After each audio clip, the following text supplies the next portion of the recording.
Senhoras e senhores, está começando novamente o 3 de 12, um podcast com nome simples, mas que vai falar sobre a complexidade do treinamento esportivo e saúde em geral. Eu sou Thalisson Fagundes, preparador físico e host desse projeto.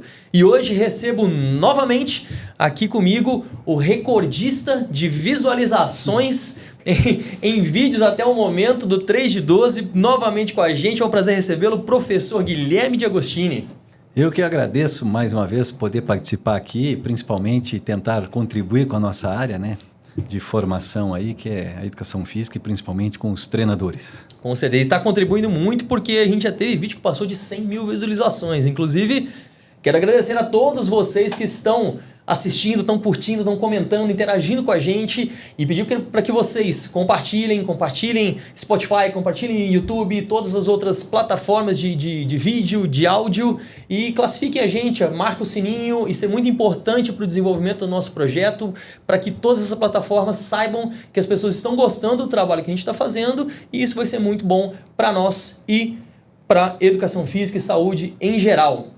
E hoje eu trouxe aqui novamente o Guilherme, não apenas pelo sucesso que os vídeos estão tendo aí sobre ultramaratona, que a gente falou nas outras vezes, e hoje a gente quer falar um pouquinho sobre os pilares do treinamento esportivo, principalmente sobre fisiologia, biomecânica e cinesiologia. E eu tive aula com o professor Guilherme na faculdade sobre esses três assuntos e hoje nós nos reunimos aqui para falar um pouquinho mais para vocês sobre esses três pilares que são extremamente importantes e que todos deveriam saber na faculdade e depois que formam para prescrever um treinamento, né, professor? Sim, então essa é uma coisa até curiosa, Thalisson, por quê? Porque, por exemplo, nos grupos que eu tenho aí hoje dos projetos da universidade, então nós temos grupos com 600 treinadores, por exemplo, e de vez em quando a gente faz alguma enquete nesses grupos sobre o que eles têm mais necessidade. E uma coisa curiosa é que nessas enquetes não batem o que eu acho que eles precisam estudar com o que eles precisam estudar, né, na visão deles. E isso é uma coisa importante, por quê? Porque eu vou pensar que todo mundo que está formado na nossa área, todo treinador, ele quer ter a maior expertise possível no meio do treinamento. E para ter a maior expertise possível ali, né, nós precisamos de três coisas. A primeira é ter conteúdo. Porque o conteúdo que vem do estudo, vamos dizer assim, do máximo que a gente estuda, ele nos ajuda como uma forma de ferramenta a nós resolvermos mais problemas. Então, quanto mais conhecimento eu tenho sobre aquela questão, mais chance de resolver o problema eu tenho. E aí o conteúdo, ele também tem uma necessidade de vir de uma forma mais crítica, num sentido, por exemplo, de uma pesquisa. Então, não basta só nós ficarmos lendo os livros. Por quê? Porque o livro foi escrito para nós ensinarmos. A pesquisa é escrita para a gente pensar. Então a gente vai ter que analisar um método, por que o cara criou aquela hipótese, por que ele deu aquele resultado e tal. Esse é um primeiro ponto. Um segundo, e que você tem bastante muito isso também, é a questão de prática. Ou seja, nós precisamos praticar aquilo que a gente está querendo ensinar. Isso é obrigatório? Não, mas eu estou falando de expertise. Por quê?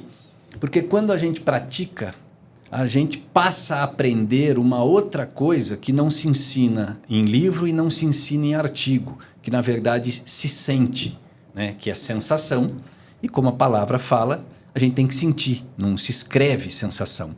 Então, é extremamente importante e por isso que nós temos órgãos dos sentidos, né? Que a gente também aprende com eles.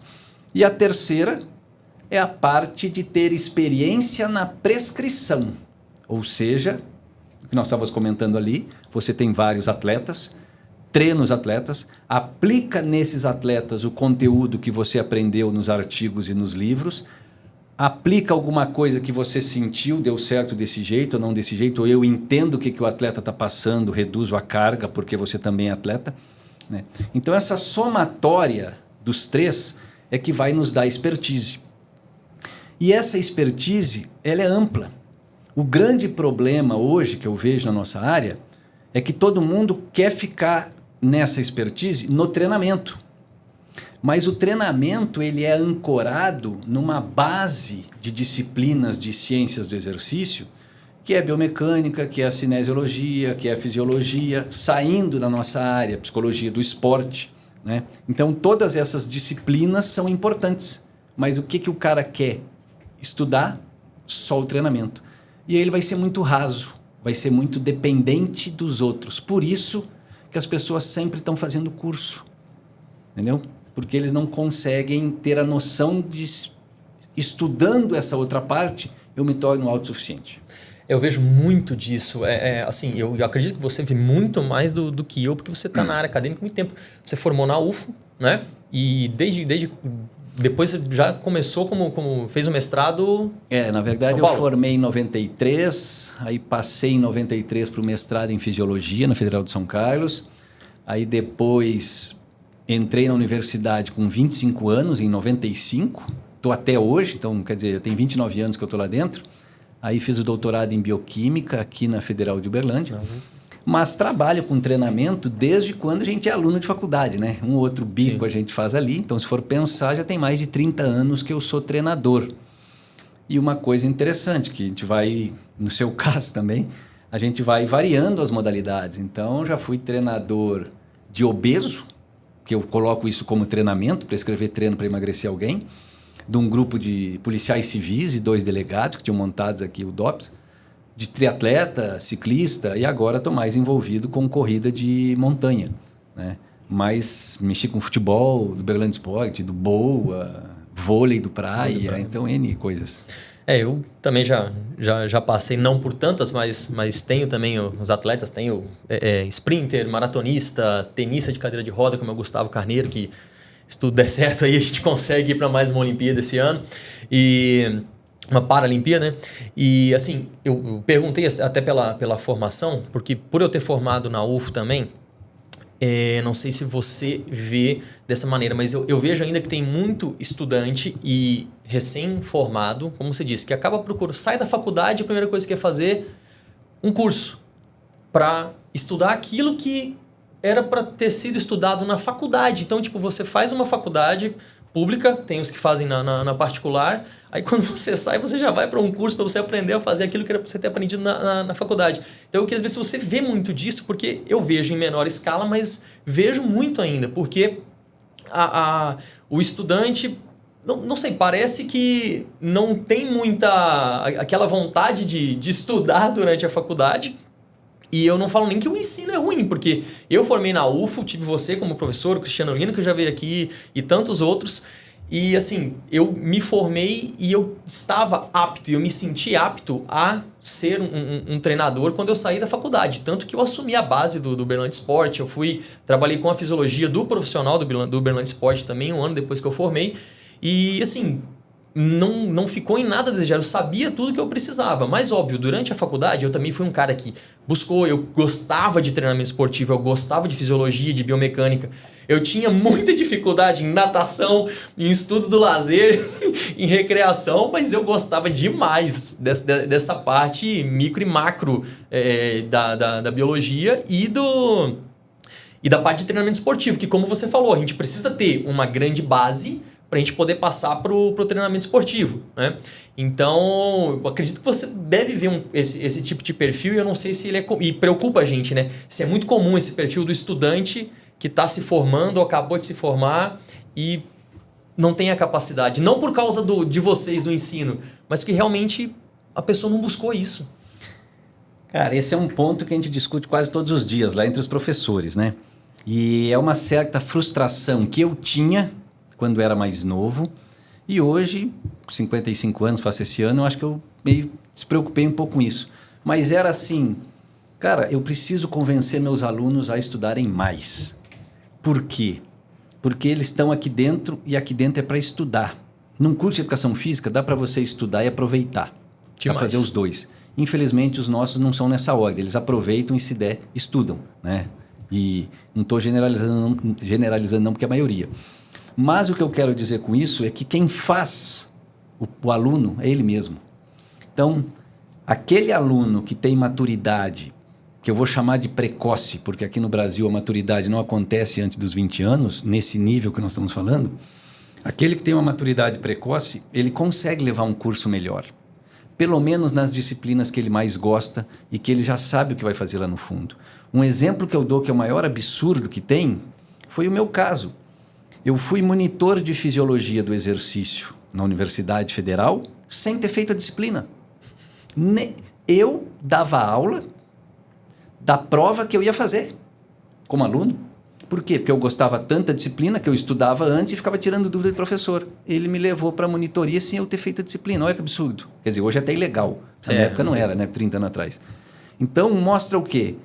Quem quer estudar, já sabe ali, ele vai ter um grande crescimento. Agora, quem não quer porque é imaturo e nós não conseguimos mexer nisso, aí vai ser exatamente o que você falou. Ele vai formar e depois vai pagar para ter o conteúdo que ele teve de graça.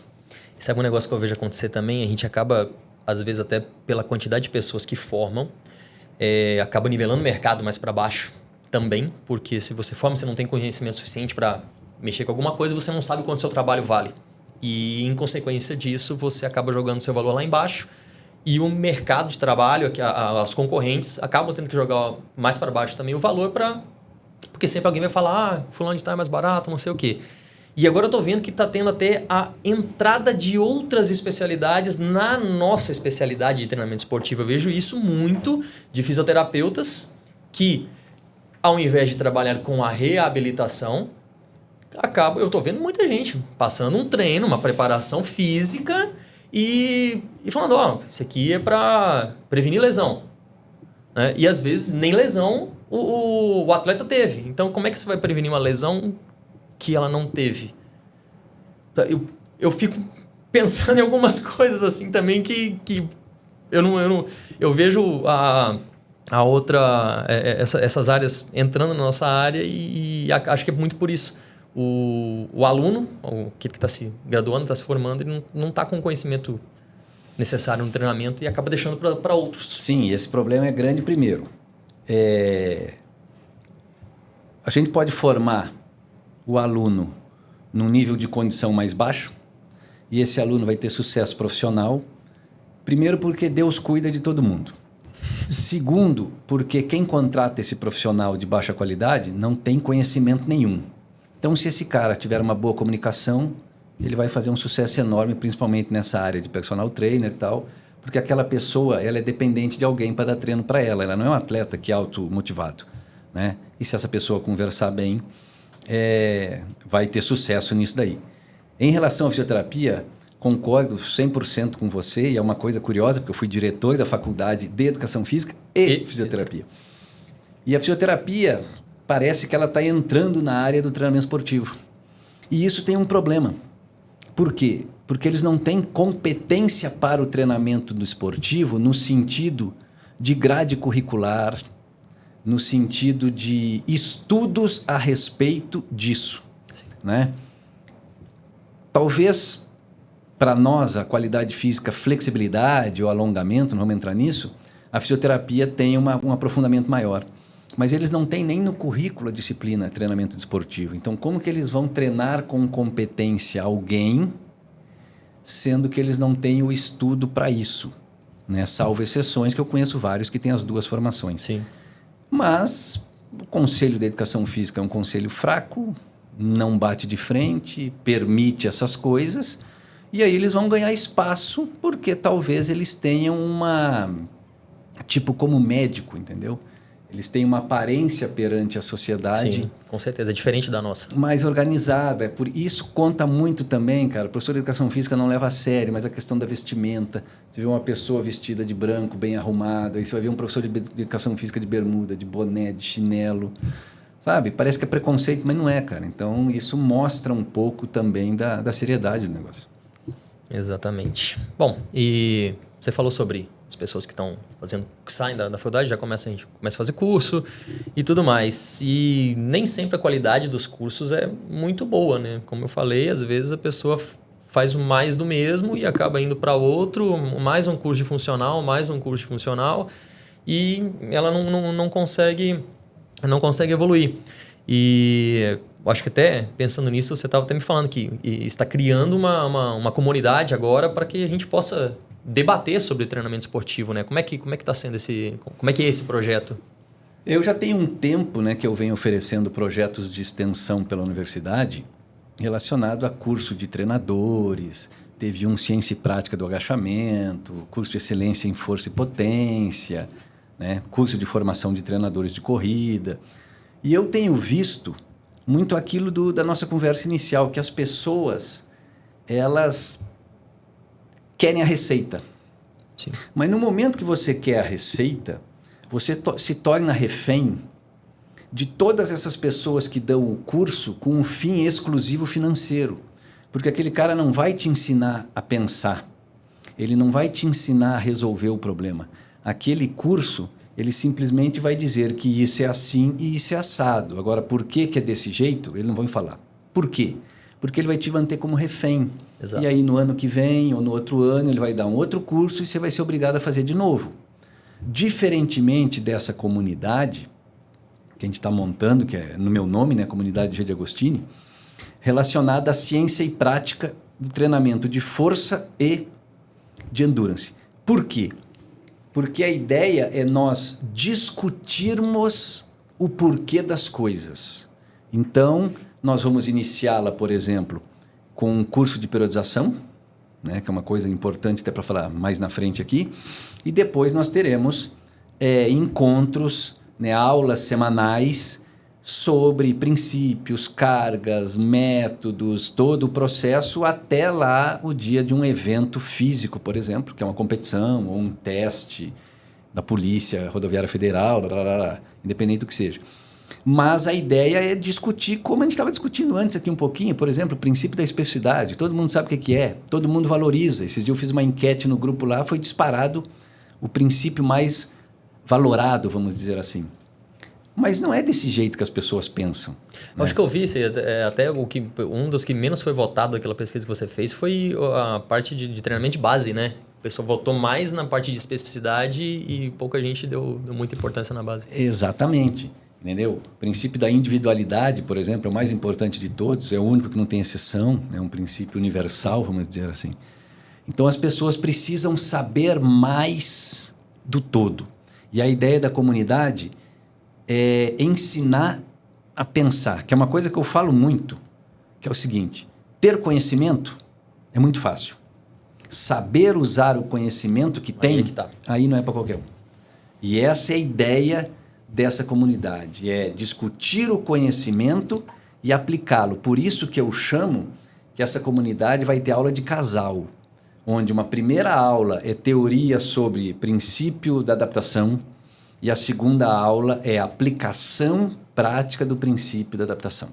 Aí muda o casal. Agora nós vamos para a especificidade, aplicação prática, onde tem exceção. Por que houve essa exceção, como nós estávamos discutindo? Então, eu acho que essa é a questão. Porque, apesar do Guilherme ser treinador, e isso é uma coisa importante, eu treino atletas para os meus atletas ganharem dos outros. Certo? Mas eu não consigo tirar o lado professor. Então, por exemplo, eu dou, agora, esse último que nós tivemos 70 treinadores que treinam atletas para ganhar dos meus atletas. Mas eu chego lá e conto tudo que eu sei e mostro os treinos dos meus atletas. Isso eu acho engraçado porque a gente sabe que tem muito treinador que esconde o jogo, que não quer divulgar aquilo que ele pode ter encontrado, que pode melhorar o esporte. E às vezes as pessoas não pensam nisso, né? A gente promover um conteúdo, a gente promover essas discussões, a gente fazer com que os atletas tenham cada vez mais performance, faz com que o nosso próprio trabalho evolua, né? Faz com que o próprio atleta consiga atingir novas marcas e a gente consegue desenvolver o esporte, né? Com certeza, mas a educação física ela tem um medo, né, cara? Nós temos o medo de, se o meu atleta ganhou a competição do seu, quer dizer que você é pior treinador do que eu. E não tem nada a ver, cara. São coisas diferentes. Tem tanta coisa que envolve numa competição para um atleta ganhar ou perder. Exatamente. Então esse é um ponto que nós temos que passar por cima, cara. Mas isso também tem nos atletas. O atleta esconde o treino. Hoje nós sabemos que tem Strava, né? Os meus atletas são liberados no Strava. Eu faço análise de prova pelo Strava. mas tem hora que eu não consigo pegar resultado de outros atletas porque são treinados por outros treinadores que não abrem o jogo. Entendeu? E tudo bem, então no direito dele, só que eu acho que isso não contribui em nada para a profissão. Você sabe lá fora, assim, na Europa, essas coisas assim, Estados Unidos acontece disso também? Não sei como é que é lá com relação a isso. Olha, no esporte que eu acompanho, eu tenho o Strava dos melhores do mundo. Aí. Entendeu? Então, e é uma comparação que eu faço. Aonde a seleção brasileira, fui técnico 2 vezes da seleção brasileira, né? Aonde a seleção brasileira de trail, o quanto ela está atrás dos melhores do mundo e onde ela está atrás. No caso do meu esporte, é na subida, é na trilha, é na descida, é na reta. Então, pelo Strava, eu consigo ver isso. E analisar esse dado é importante. Com certeza. Agora, isso seria importante para todos os atletas. Para todos, né? E para vários esportes. Eu acho que, se não me engano, acho que no triatlo a gente não tem atleta masculino que está entre os 100, né? Ironman.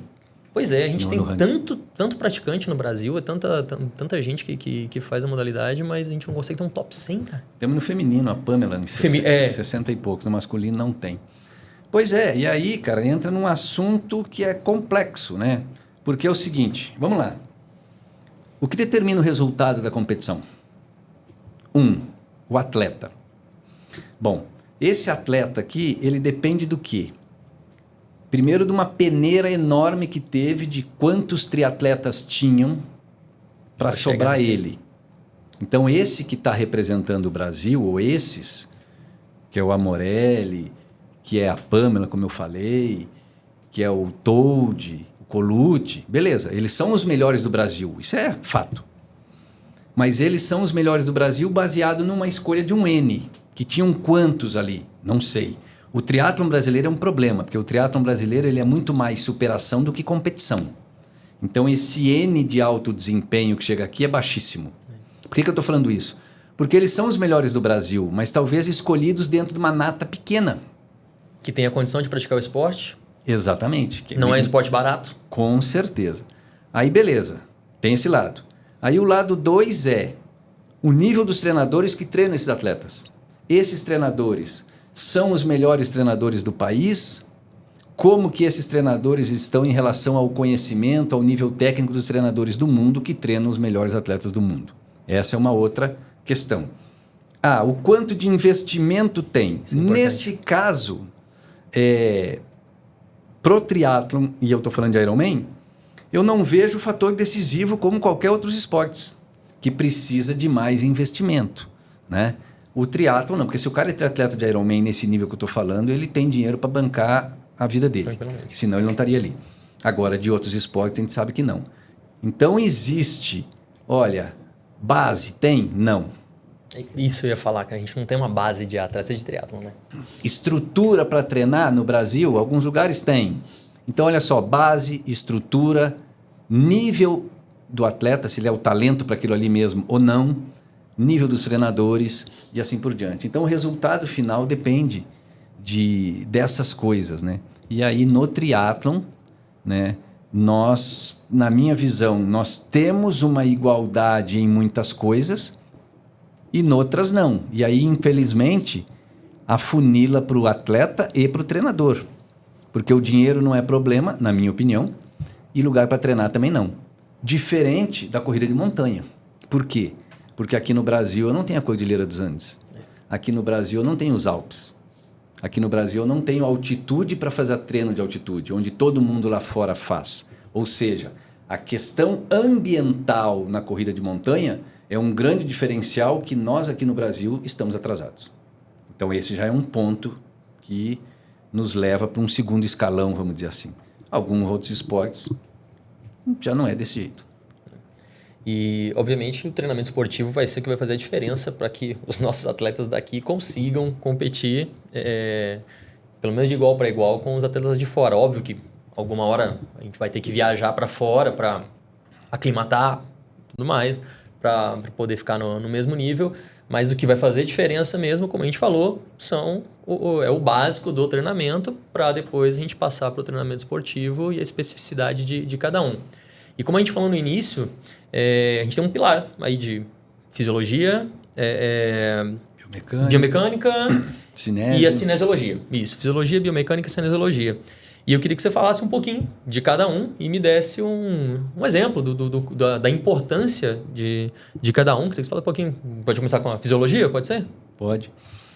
Só um pouquinho antes disso, dentro do que a gente estava comentando, é que eu não vou dizer que é geral, mas alguns esportes nós sentimos um isolamento. E esse isolamento é o atleta e o treinador que criam. Sim. Então, falta no Brasil, na minha opinião, curso, reunião, encontro sério para discutir alta performance. Então, quem são os treinadores dos melhores atletas do Brasil de triatlon, de atletismo, daqui e dali? Então, reúne e vamos abrir o jogo aqui. Por que eu falo isso? Porque eu desconheço que tenha isso daí. E aí a pessoa fica por conta achando que está fazendo um bom trabalho. O que eu mais escuto aqui, estou treinando bem e tal, hoje não foi meu dia. Cara, tem uma coisa que me irrita no treinamento, Não foi o na dia. competição, hoje não foi meu dia. Aqui no Brasil, infelizmente no triatlon, nós temos com excesso de hoje não foi meu dia, né? Então é uma coisa que a gente precisa parar. E graças a Deus, na minha modalidade é diferente. Eu já fiz encontros aqui. A galera é mais unida, quando já chega, já Sim, compartilha mais. Nós montamos aqui o TECAD, vai ser a 5ª edição agora no Carnaval. E no TECAD de 2021, nós trouxemos 20 atletas da seleção brasileira para Uberlândia, com todos os seus treinadores, fizemos testes físicos, reunimos com os treinadores e os atletas e discutimos tudo de todos. Isso é sensacional. Ou seja, a gente tentou levantar o nível daquilo ali, ok? Eu não vejo isso nos outros esportes. É cada um por si, Deus por todos. Por quê? Por medo, por ego, por autossuficiência, não sei. Então eu creio que essa é uma dos grandes pontos positivos dessa comunidade, além do conteúdo todo, vai ser a possibilidade dos treinadores estarem conversando entre eles sobre isso, ok? Indo para a pergunta... Só fazer um gancho antes de você começar com a pergunta, Guilherme. Essa situação que você falou dos melhores treinadores se reunirem para conversar, abrir o jogo com outros treinadores que também treinam outros atletas. Olha como a mentalidade ela precisa mudar. Porque se a gente pega os melhores, todos sabemos quem são os melhores e reunimos para que eles possam falar para outros, o conhecimento vai ser espalhado para outros que vão treinar outros atletas. E se esses atletas começarem a render bem, a probabilidade de procurar os melhores para serem treinados por esses atletas, querendo ser treinados pelos melhores depois, é muito grande. Então, eles não vão deixar de ser referência, mas eles vão fazer com que surjam mais referências, com que surjam mais atletas, e acaba sendo uma corrente que vai aumentando exponencialmente a quantidade de treinadores e de atletas que vão treinar cada vez melhor e fazer com que o esporte desenvolva muito mais. Concordo, cara, mas a educação física ela tem um problema que é o seguinte... A gente vive, nós se envolvemos muito com o nosso cliente. E quando a gente perde esse cliente, a gente sente. O médico, ele não está nem aí, cara. Se eu fui tratar com um gastro, deu certo ou não deu, de repente eu quero ir com outro, ou esse não vai nem ficar sabendo, ou beleza, do jeito que o Guilherme saiu, entra 20 Guilherme para eu atender aqui. Agora a gente acaba criando um vínculo afetivo com o nosso atleta. E se ele larga o Guilherme para treinar com o Thalisson, estou falando por Uberlândia. A gente sente. Então, por isso que a gente não quer muito. Eu vou botar meu atleta aqui para escutar o Thalisson falar, ele vai gostar muito do que o Thalisson está falando e vai mudar. E isso é Uberlândia. Sim. Agora eu estou falando específico ainda aqui porque convivo bem aqui com isso, já passei por isso. Né? E nos outros lugares a gente não vê isso. Conheço muitos treinadores de São Paulo, cara, que eles só falam assim, não, segue o jogo. Eu mesmo falo, sua aluna me procurou para treinar comigo assim para o Mundial, já teve caso disso. E ele falou, não, cara, tranquilo, eu te passo até os treinos que ela vinha fazendo aqui. Quer dizer, é outra cabeça. Sim. Entendeu? Então, o Uberlândia precisa evoluir muito nisso daí. Beleza, esse era o ponto que eu queria só fazer o gancho. Mas vamos lá então, vamos falar cinesiologia, fisiologia, biomecânica. Tá. Então, primeiro, por que a gente fala assim, cara, por que o treinador precisa entender cinesiologia? Né? Então, partindo do pressuposto que cinesiologia quer dizer estudo do movimento, já nos diz tudo, não precisaria nem falar mais nada, né? Eu preciso entender de movimento para treinar qualquer um daqueles que eu for treinar. Bom, Vou dar um exemplo claro. Na cinesiologia, a gente estuda muito dentro do movimento músculos e articulações, quer dizer, quais os movimentos que aquelas articulações fazem, por exemplo, e quais os músculos que são responsáveis por mover aquela articulação. E aí eu vou dar um exemplo comum hoje, por exemplo, no agachamento. Então, agachamento é um exercício de tripla extensão, tornozelo, joelho e quadril, né? E que nós usamos principalmente para treinamento de glúteos, treinamento de quadríceps. Mas é extremamente importante nós sabermos que nessa musculatura do quadríceps existe um músculo que é chamado de reto femoral, que ele cruza duas articulações, ele movimenta duas articulações e ele é chamado de músculo biarticular. E como essas duas articulações trabalham em sentido inverso relacionado a esse músculo, né? A hora que eu estou estendendo o joelho e o quadril, por um lado esse músculo tenderia a alongar e pelo outro lado ele tenderia a encurtar, esse músculo ele trabalha como uma transmissão de força de uma articulação para outra. Ele trabalha como se fosse um cabo de aço. Muita gente falando aí que o músculo fica frouxo e por isso que ele não trabalha ou é pouco ativo. Isso é um absurdo, mas é o que está sendo falado aí na internet. Na verdade, ele fica numa tensão isométrica para trabalhar como transmissão de força. Quais músculos? Os três: reto femoral, isquiotibiais e gastrocnêmio, né? E aí, isometricamente, nós sabemos que esse músculo trabalha menos. Então, como que eu quero treinar reto femoral fazendo agachamento, se o reto femoral é biarticular e o agachamento é um exercício multiarticular ali também? Então, eu preciso escolher um exercício onde uma das porções do reto femoral fique presa. No caso, se for o extensor, o quadril fica preso, só movimenta o joelho. E já está provado que a ação muscular do reto femoral e a hipertrofia do reto femoral na cadeira extensora é maior no agachamento por causa disso. Então isso é cinesiologia, ok? Então eu tenho que saber para escolher o exercício certo, porque não adianta nada eu colocar a carga certa, a frequência semanal certa e dar o remédio errado, Exato. Que é a escolha do exercício. Eu acertei a dose, mas dei o remédio errado, então não adianta nada, né? Então esse é um ponto importante. Indo para uma outra disciplina que nós temos que saber muito, principalmente para quem trabalha com força, é biomecânica. Porque biomecânica, por natureza, já é o quê? Olha só, é o estudo das forças que são geradas pelo movimento ou o estudo das forças que geram o movimento. Então, estudar biomecânica é estudar força, né? E aí se aplica em todos os esportes. Um que eu gosto muito de falar, e as pessoas nunca falam, é a relação coroa-cassete na bicicleta. Todo mundo que anda de bicicleta sabe que quando lá na frente a gente coloca no prato grande, que é a coroa, e lá atrás no pequenininho, fica pesado. E o contrário, quando eu coloco lá no prato da frente pequeno e lá atrás no cassete grande, fica leve. Isso tudo é biomecânica e é por causa do torque, que é a base do processo todo, por exemplo, da musculação, ou nesse caso, para nós entendermos o ciclismo, né? Por quê?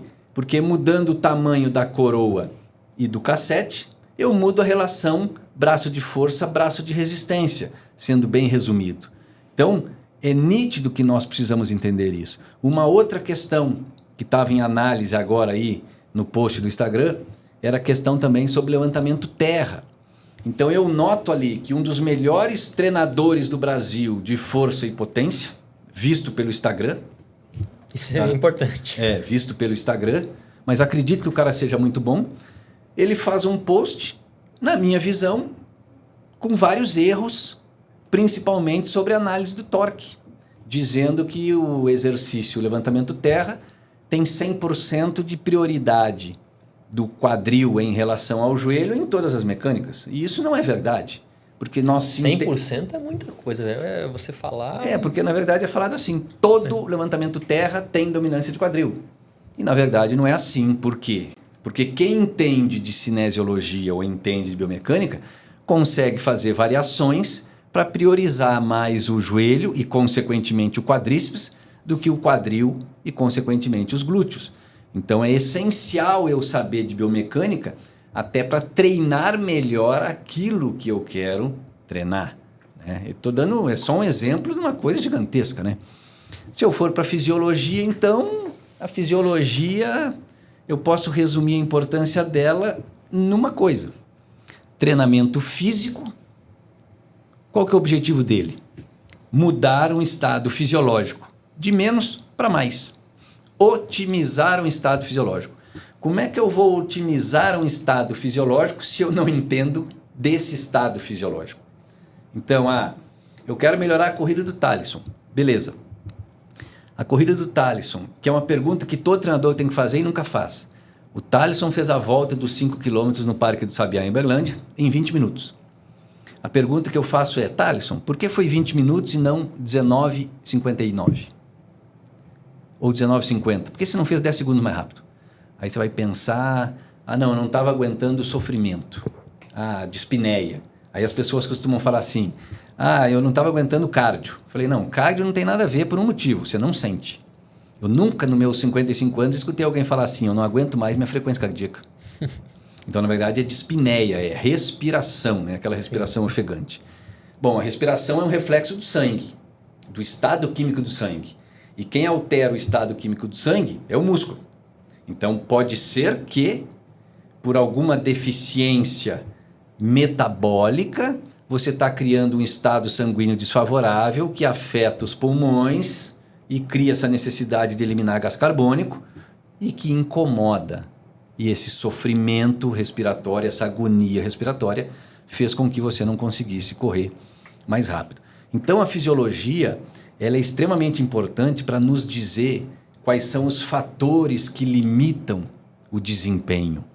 E aí, o desempenho sendo um elo, eu acabo eu, Guilherme, gosto muito de focar nos fatores que limitam, porque melhorando o que limita, automaticamente eu já melhoro a pessoa, porque se eu melhorar o que não limita, ela vai seguir limitada no mesmo nível, com folga em outro sistema. E isso, mais importante, é junto. E aí é um problema de todas as universidades do Brasil. Por quê? Porque a gente estuda fracionado.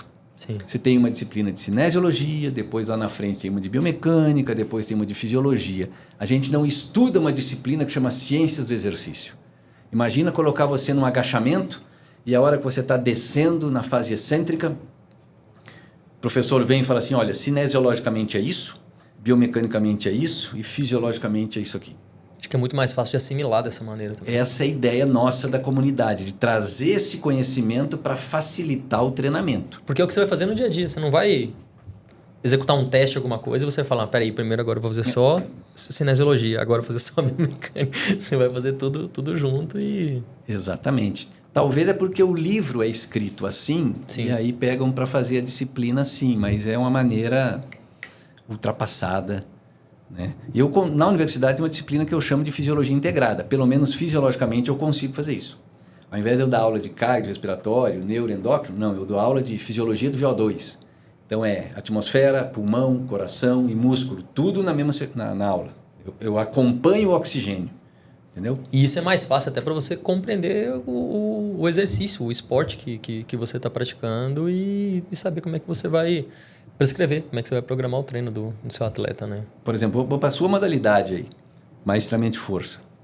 O treinamento de força começa com o quê? Com pensamento. Eu preciso fazer força. Aí eu quero fazer força no bíceps direito. Beleza. Então, primeiro você cria uma informação. Sim. Como é que isso chega lá no bíceps? Então, tem todo um processo que a gente sinapse estuda. Que acontece até descer. E aí, vou repetir isso quantas vezes para aumentar o tamanho. Entendeu? Justo. E, assim, até tentando passar um pouquinho mais, vou te sugar um pouquinho mais aí dessa parte mais técnica de cinesiologia, de biomecânica e de fisiologia. Vamos colocar para um treinador que não é de esporte. Vamos falar que eu acho que a grande maioria dos treinadores que a gente tem são personal trainers, que vão trabalhar né, na academia ali. E acredito que a gente tem que fazer com que todos entendam essas informações e que, como eu falei, a gente melhore a nossa classe. Como para um personal trainer, qual a vantagem, o que ele vai ter de benefício entendendo mais e sabendo praticar sobre a cinesiologia, o que ele vai usar isso na prescrição, o que ele precisa olhar da cinesiologia para ele fazer o treino de personal.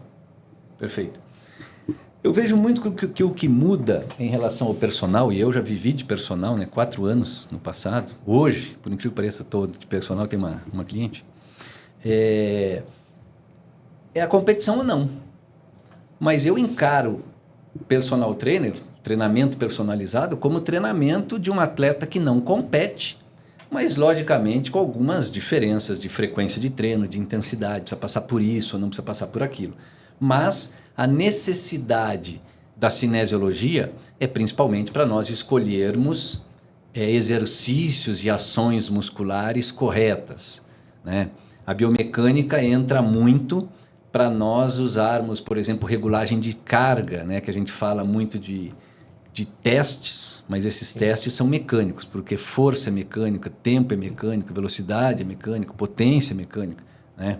Além da análise correta ou não do movimento, aonde está indo sobrecarga, aonde não está indo. Por exemplo, essa minha cliente, ela é uma gestante, 14 meses, está treinando treinamento de força comigo. Ok? Como é que é o treinamento dela? Ela é alterado em quê? Aí, por exemplo... Aí já entra muito em fisiologia. Já entra fisiologia por quê? Porque a gestante tem 2 coisas que jamais ela pode passar. Hipertermia e hipoglicemia. Porque são 2 coisas que podem afetar o feto. Tá? Então, esses são os 2 problemas maiores. Queda, lógico, né?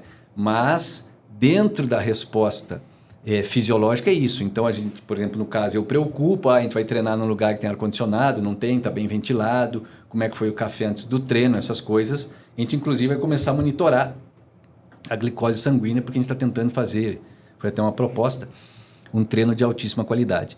E aí entra uma coisa fantástica, que é a questão da segurança cardiovascular. E que é uma crítica enorme que eu faço à medicina. Tá? Por quê? Que eu vou te dar um exemplo. Você vai no Praia Clube treinar. Não sei se ainda está assim. Mas para você fazer musculação, você tinha que ter exame médico. Para qualquer outra atividade dentro do clube, não. Não precisava. E é uma coisa curiosa. Por quê? Porque essas pessoas saíam do praia para ir no médico. E os médicos, se fossem fazer o teste sério nessas pessoas, qual o teste que eles fariam ali? Esteira ou bicicleta? E não tem nada a ver a resposta cardiovascular na esteira e bicicleta com a resposta do treinamento de força que os caras vão fazer na academia. Então é um exame médico que quase não serve para nada, vamos dizer assim. Por quê?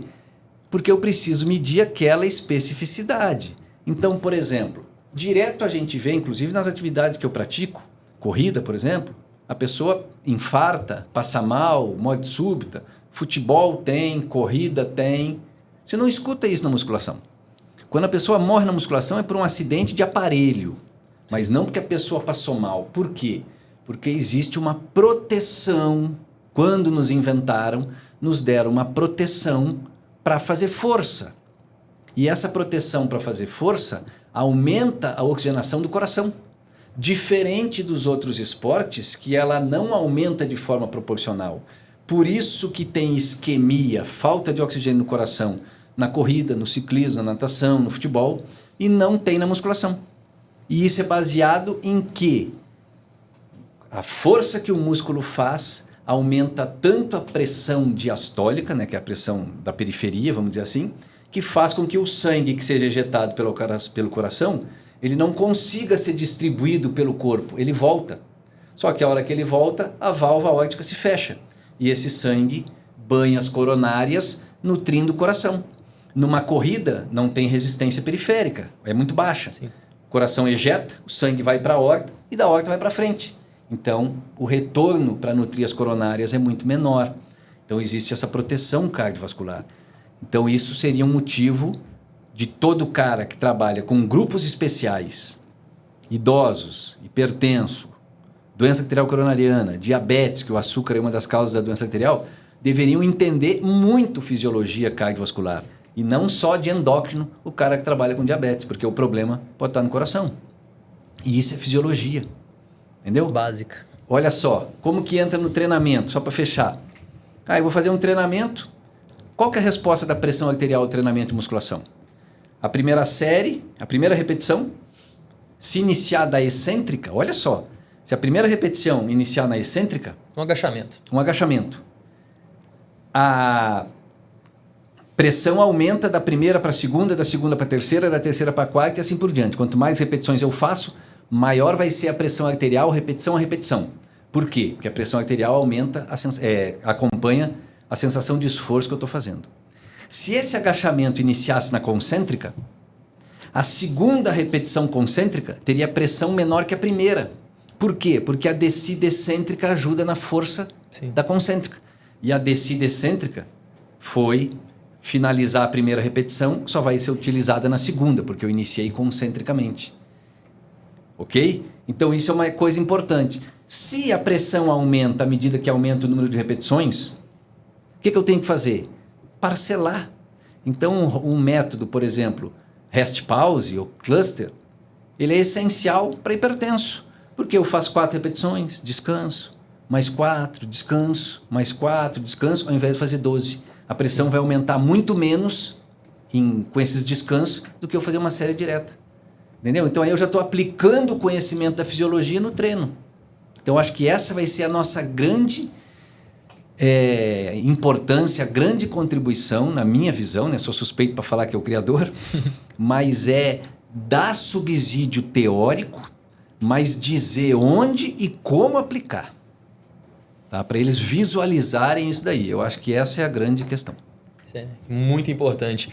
E voltando, eu fiquei curioso também com relação ao atestado do médico, que eu lembro até que na época de faculdade, quando a gente precisava do atestado para ir jogar os campeonatos afora, era um caos. Todo mundo tinha que tentar achar alguém, ninguém tinha grana para conseguir pagar uma consulta para ter um atestado e acabava indo enfim, médicos populares aí que atendem em algumas clínicas, pagava 25, 30 reais no atestado e o cara simplesmente dava esse atestado para todo mundo. Acho que isso aí é um grande problema. O cara bota o nome dele em risco, mas enfim, está disposto a isso também, não sou eu que julgo. Mas que tipo de teste, que tipo de avaliação um médico poderia fazer para dizer essa pessoa está apta a fazer musculação? Para você ter ideia, essa aluna minha, grávida, nós levamos num cardiologista para ela fazer um treino monitorado. Exatamente. Ok? Então nós levamos 3 kettlebell de pesos diferentes e ela fez séries de 10 repetições crescente. Se não me engano, com 8 quilos, 12 quilos e 20 quilos. E ela estava monitorada no eletro e em eco. E nós a fizemos então eletro e ecocardiograma. Para quê? Para ver como que o coração dela respondia ao estresse do treinamento de força, dinâmico e isométrico, porque precisa segurar com a mão, isso muda muito a pressão, e de forma crescente em relação ao peso, né? Ou seja, cada vez mais intenso. Porque como é que eu vou colocá-la para fazer um teste numa bicicleta ou numa esteira para ter uma avaliação, se na prática eu vou lá na casa dela dar treino de força? Impossível. Então esse é o primeiro ponto. O segundo ponto, escolhemos o ergômetro certo. Esteira para corredor, bicicleta para ciclista, levantamento terra, algum outro exercício para quem vai treinar força. Então esse é o ergômetro certo. Tá. O que a gente tem que avaliar? Com certeza, no mínimo, eletro e eco de esforço. Porque aí já elimina um monte de problemas. Mas tem que deixar uma coisa bem clara. Existe como se fosse uma patologia invisível. Ninguém morre de graça, nesse caso. Né? A pessoa teve uma morte súbita. Ele fez todos os testes. Sim, não conseguiram diagnosticar o problema que ele teve. Eu mesmo tive uma síncope, cheguei no hospital com 400 batimentos, né, uma fibrilação.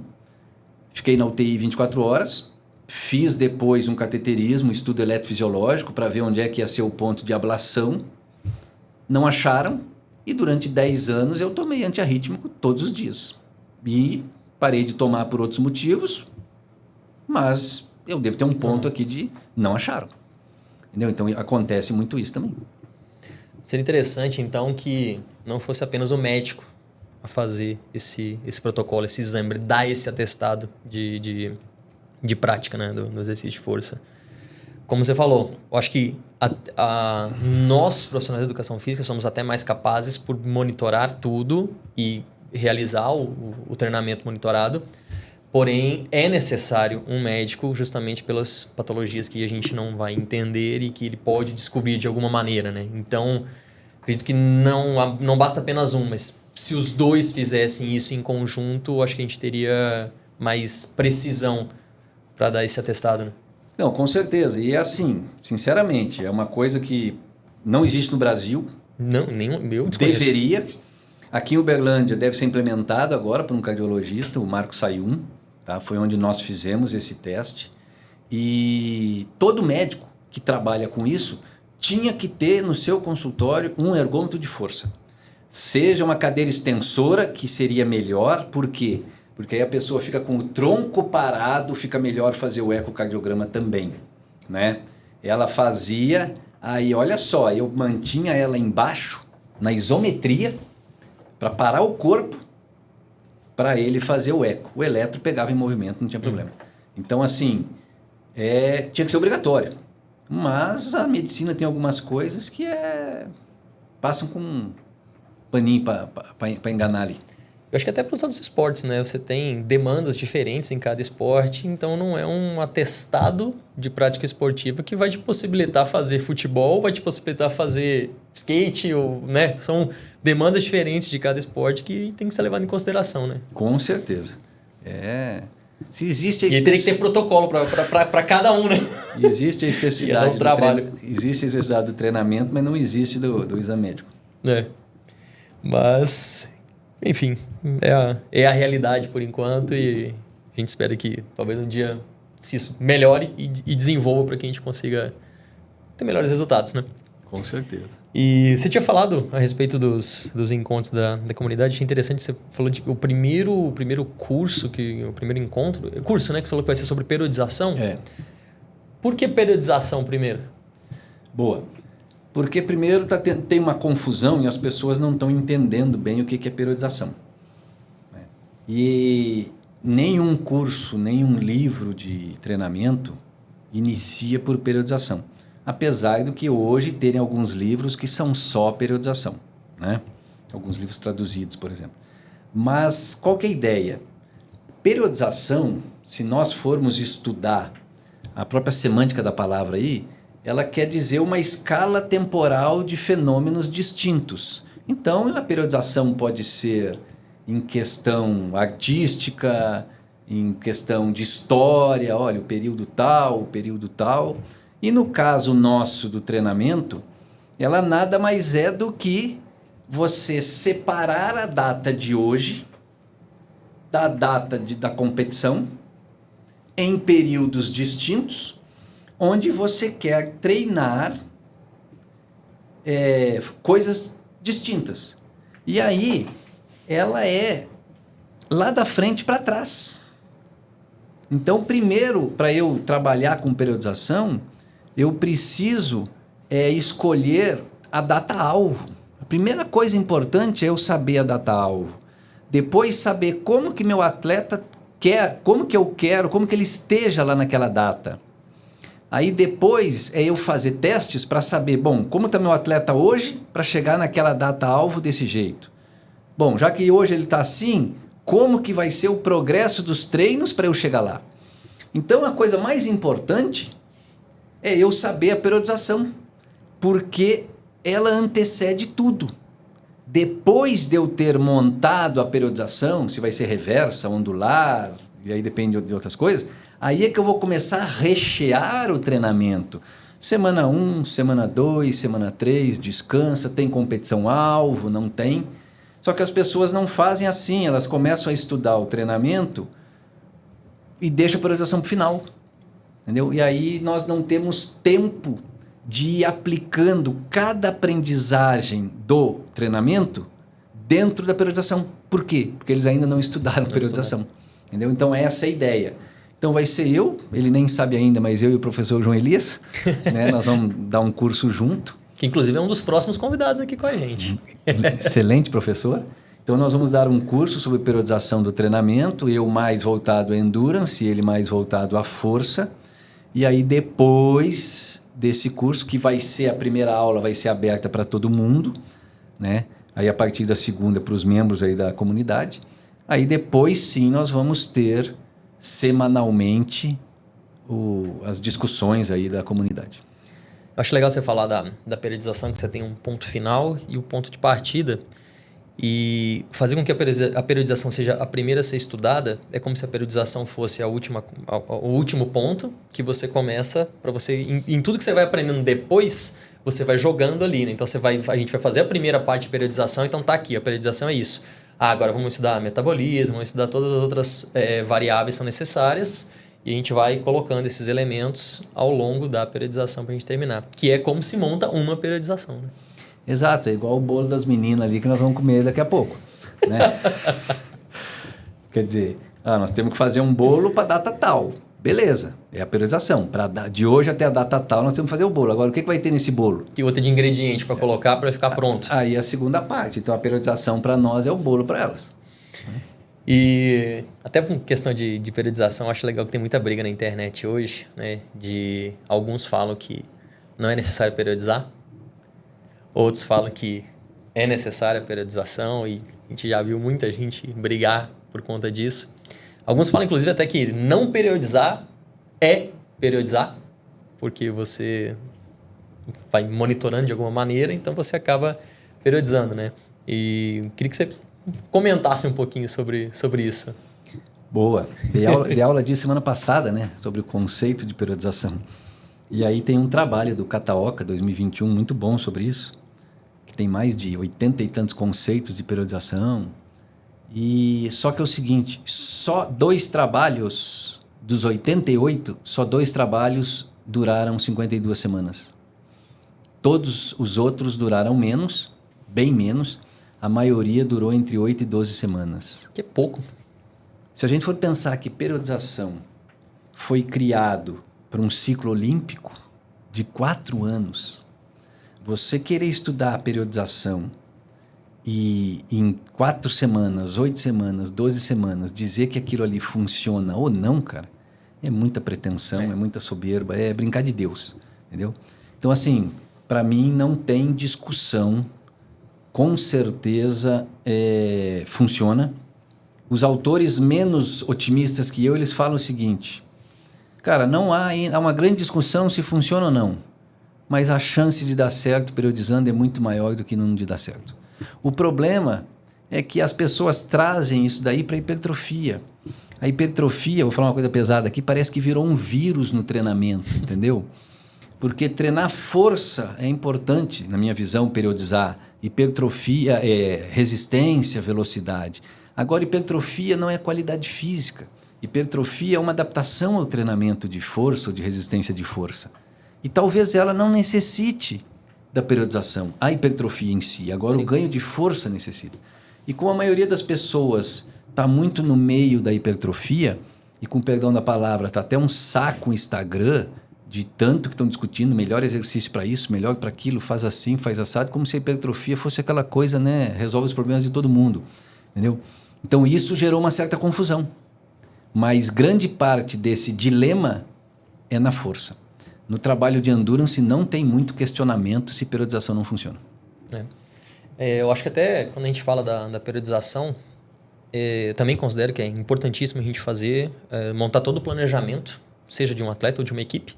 A gente sabe que a equipe é muito mais difícil porque são vários atletas. E vamos falar, por exemplo, sobre futebol, que é uma área que eu conheço um pouquinho mais. O calendário, por exemplo, brasileiro é um calendário desgraçado para o atleta, né? Então, às vezes você tem 3 jogos na semana. E como é que eu vou... E aí fica difícil de você montar uma periodização de força para um atleta que vai jogar 3 vezes na semana. O cara precisa recuperar. Então, às vezes, dependendo do jogo, da percepção de esforço, o cara tá em D+1, D+2 ali, só que aí o D+3 já é outro dia de jogo. Então, eu acho que é importante fazer a periodização, mas você vai fazer alterações de acordo com a demanda que você tem. Essa é uma discussão grande que tem, né? Se a periodização ela é flexível ou não é, conforme isso. Mas uma coisa importante, você passa, por exemplo, no futebol e aí entram outras coisas, né? Que é o lado da periodização técnica, o descanso que é periodizado, né? Se eu usar o jogo como treino físico. Exato. E aí talvez num campeonato brasileiro, quando está nessa fase de domingo, quarta, domingo, as pessoas não fazem treinamento físico. Sim. O máximo é um treinamento de força, mas eles não correm. Por quê? Porque já correm muito durante o jogo. Então é mais recuperação e alguma coisa tática, né? Ou técnica, mas não nesse nível. Até porque a gente tem forças atuando durante o treino tático ali, campo reduzido e tudo mais, em que desaceleração, aceleração são todas maneiras de se fazer força também em diferentes ângulos, em que está sendo trabalhado a demanda do esporte, né? Então, não é necessário para aquele momento carregar muita carga numa academia. Sim. Esses dias tinha até gente criticando o treino da seleção brasileira, que os caras estavam fazendo exercício muito leve na academia, só que ninguém notou, ninguém se deu o trabalho de ver como é que foi o resto do dia, né? A seleção brasileira pré-olímpica, sub-23. Tiveram um puta treino depois, de campo reduzido e cobrança de falta e jogada ensaiada. Pô, imagina se você faz um treino de força, sei lá, 80%. Ali de manhã para botar os caras para jogar à tarde. Ninguém aguenta. Esse é um problema, é o grande problema do Instagram, né, cara? A gente vê um recorte e daquele recorte a gente julga, né? Eu dava um exemplo muito meu quando eu estava na época da faculdade lá parado, né? Eu estava na direção, por exemplo, eu estava à toa. Aí chegava alguém e falava assim, Guilherme, já que você está à toa aí, me ajuda a fazer um negócio aqui. Aí eu virava e falava assim, cara, se eu estou à toa, é porque antes eu trabalhei demais e agora eu estou descansando? Ou eu estou descansando porque daqui a pouco eu vou trabalhar demais? Então aquilo ali é planejado. Então é uma periodização do seu trabalho. Mas exatamente. Porque senão a pessoa vê muito isso. E é esse caso. Como é que a pessoa julga só aquele quadrado? Né? Isso foi uma postagem do Ramos, se não me engano. E que tiveram todas as críticas, mas algumas pessoas falaram o que você falou. Sim. Olha, gente, vocês não sabem o todo. Talvez os caras estão mortos, acabaram de sair do campo. Né? Então, isso daí. Exatamente. E passando da periodização, você vai fazer alguma coisa mais também assim, em relação a, por exemplo, metabolismo? Eu até expliquei do metabolismo antes. Vai ter alguma coisa assim? Vai ser... O pessoal da comunidade, na verdade, tem várias coisas, né? Por exemplo, então todos os cursos passados, livro, vão estar lá disponíveis para eles. E alguns eventos nós vamos colocando, né? Então, o próprio curso do PAD, Projeto Alto Desempenho, vão ter acesso às aulas. E aí, eu, junto com uma médica que estuda muito essa parte de metabolismo de Belo Horizonte, nós vamos oferecer um curso também de metabolismo do treinamento, né? De força e potência para os membros da comunidade. Porque é uma coisa muito focada assim, ó. Segundo um dos grandes autores da fisiologia do passado, ele falou assim, cara, mexer com treinamento é muito fácil. Você precisa de duas coisas. Qual fonte energética o esporte que você quer tem predominância? E 2, como que eu melhoro essa fonte energética? Então, sendo bem resumista, é isso aí. Simples. Então, esse curso de metabolismo é um pouco para isso, porque hoje se discute muito a suplementação, o que isso altera, o que não altera, o treinamento em jejum, isso vai ganhar massa muscular, vai prejudicar a massa muscular, isso é para endurance, o que é bom para endurance pode ser ruim para força, o quanto eu tenho que comer, por exemplo, agora saiu uma pesquisa aí dizendo que aquele limite de absorção de proteína não existe, que antes limitava as refeições em 20 gramas, agora você pode comer 40, 50 gramas que o organismo absorve. A churrascaria está liberada. Está liberada, então. Então a ideia é focar muito nisso daí, porque é uma das partes mais importantes aí da fisiologia do treinamento, é metabolismo, porque o metabolismo nada mais é do que as vias energéticas para produção de energia, né, para usar no exercício. Ou seja, estudar metabolismo é estudar a entrega de energia para o músculo. Justo. É a base do processo.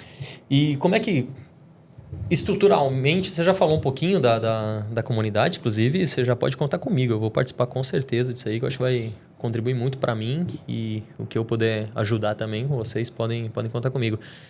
Fala assim, até para explicar de uma maneira mais simples, para quem está assistindo a gente, profissionais, vai ser destinado a profissionais de educação física ou alguma outra especialidade além? Não, a gente deixa aberto para... como não é um curso de formação de treinadores, então a Sim. gente deixa aberto... Uma comunidade para discussão de exercício. Discussão de exercício. Então dá para vir fisioterapia, nada contra aquela da fisioterapia, tá? Com certeza, a fisioterapia... Inclusive vão ajudar demais, né? Se vier, porque é um outro olhar. Exatamente. Então, assim, seriam muito bem-vindos. Né?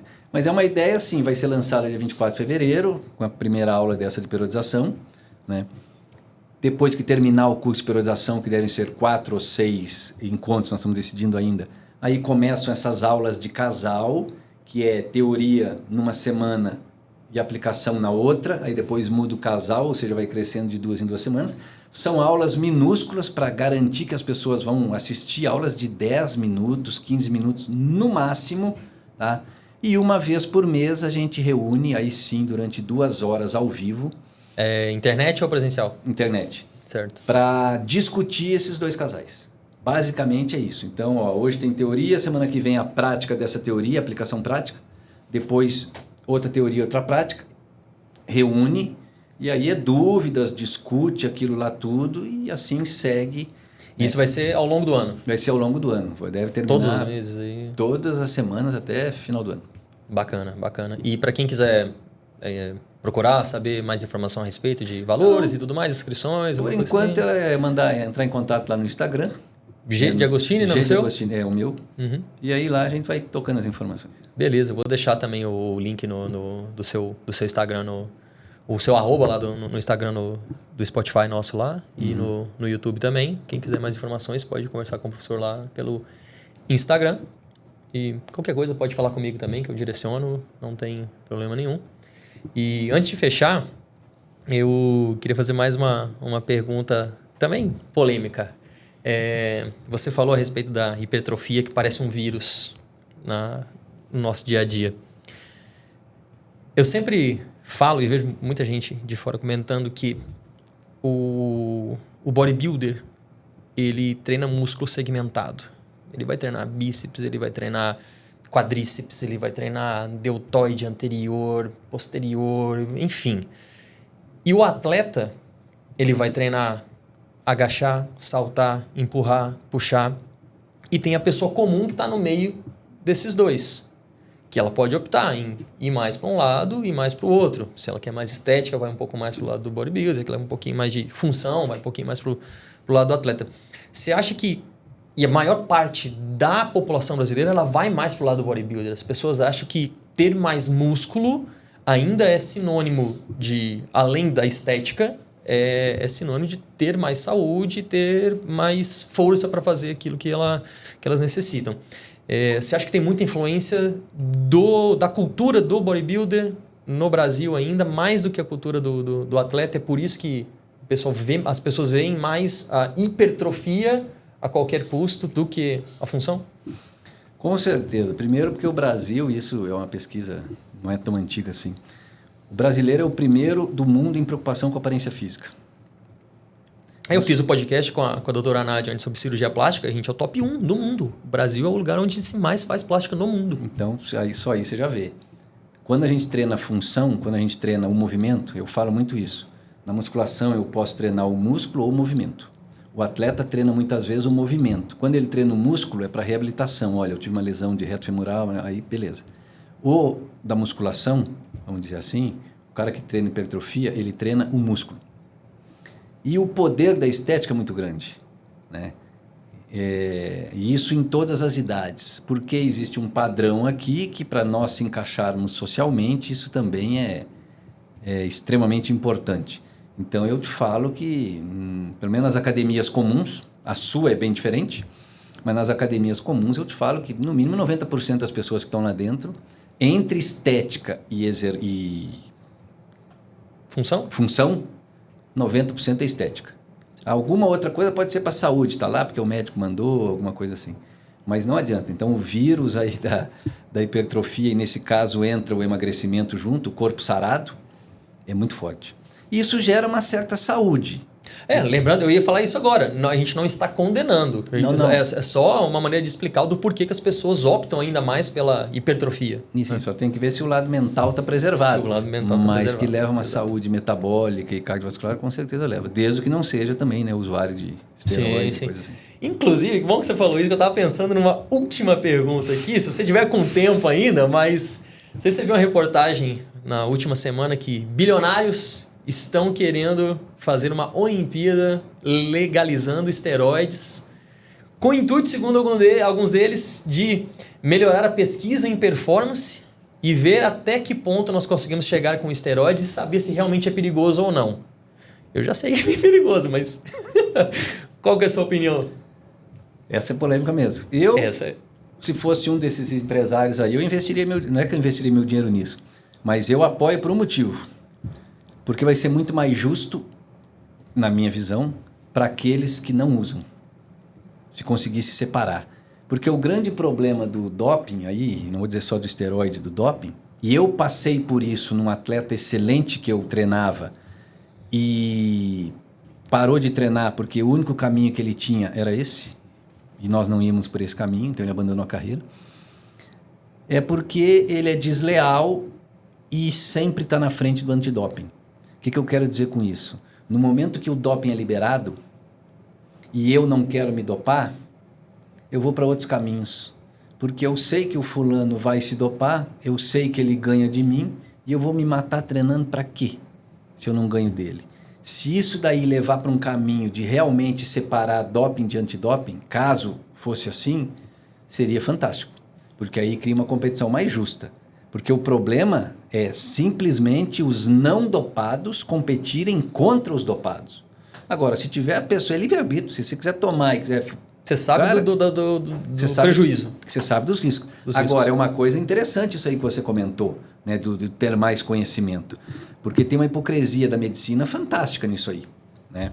Porque a medicina tem força, como fez agora, para proibir receita de chip da beleza, esteroide, não sei o que lá, em tratamento estético.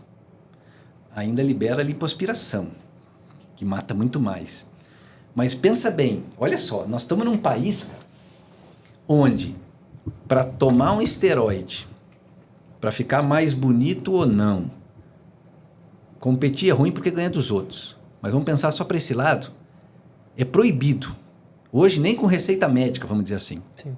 E é o mesmo país que libera de graça fumar, beber e proíbe o usuário de esteroide. Em 2003, 21 anos atrás, eu terminei um congresso brasileiro de musculação falando sobre esteroide, falando isso. Esteroide tem um monte de desvantagem, mas uma vantagem ele tem. O usuário não mata ninguém atropelado. E o tanto de gente inocente que morre atropelado pelo álcool, e o álcool é liberado aí a rodo. Não precisa de receita médica, vamos dizer assim, para beber álcool. Né? É impressionante esse país que a gente vive. Então Exatamente. eu finalizo assim. Muito bom. Agradeço demais sua presença aqui, professor. Espero que você venha mais vezes. Será sempre muito bem-vindo. Agradeço a todos que acompanharam a gente aí em mais um episódio. Novamente, cliquem no sininho, se inscrevam, divulguem para todos os amigos aí, para todos aqueles que vocês acham que a informação é importante e deve chegar. E isso ajuda muito com o trabalho que a gente está fazendo aqui. Para todas as empresas que queiram anunciar aqui no nosso podcast, nós estamos à disposição. É um trabalho que a gente faz, inicialmente a gente faz com os nossos próprios recursos, mas a gente sabe que, todos sabem que todo projeto ele precisa da ajuda, ele precisa de investimentos, e eu venho para falar para vocês que nós estamos abertos a investimentos de quaisquer empresas que queiram colocar suas logos que acham que tem a ver com esses projetos que nós temos aqui.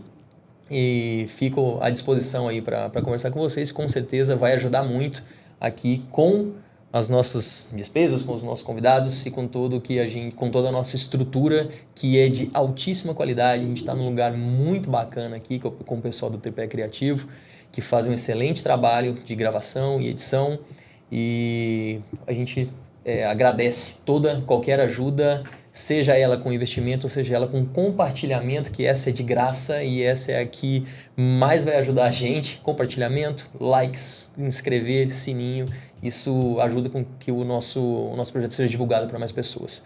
Beleza? Muito obrigado a todos. Professor Guilherme, pode falar as últimas considerações aí? Não, só agradecer mais uma vez aí a oportunidade de estar aqui conversando, né, sobre educação física, sobre treinamento. E fico disponível aí para mais encontros como esse. Depois que o professor João Elias vier, nós vamos fazer um debate junto aqui, caçar umas brigas. Com certeza vai ter. Valeu demais. É isso, valeu galera, muito obrigado, professor. Valeu demais. Valeu. Até a próxima. Até a próxima.